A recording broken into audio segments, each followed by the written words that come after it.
शागांची मशिदीमध्ये जाणार आणि त्याचा उद्देश हे होता की आम्ही हजारोच्या संख्येने तिथे लोकांना घेऊन जाणार नाही होते. आम्ही एक प्रतिकात्मक हे आहे की समजा शागांची मशिदीमध्ये 1000 लोक नमाज पढ़त असतील तर 200 लोकांना तुम्ही परवानगी दिली तर ते नमाज कशी अदा होऊ शकतं ते दाखवण्यासाठी आज आम्ही जाणार आहोत.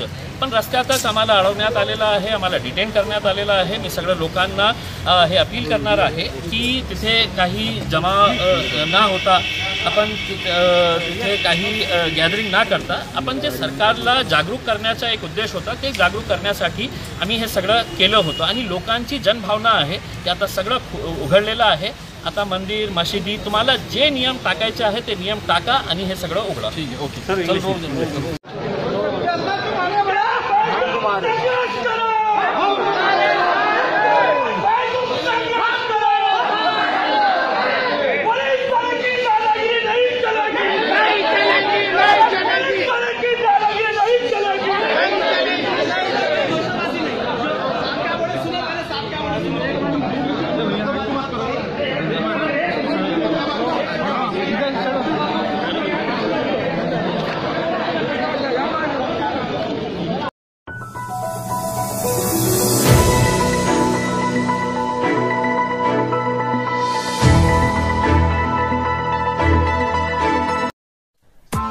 Press the bell icon on the YouTube app and never miss another update.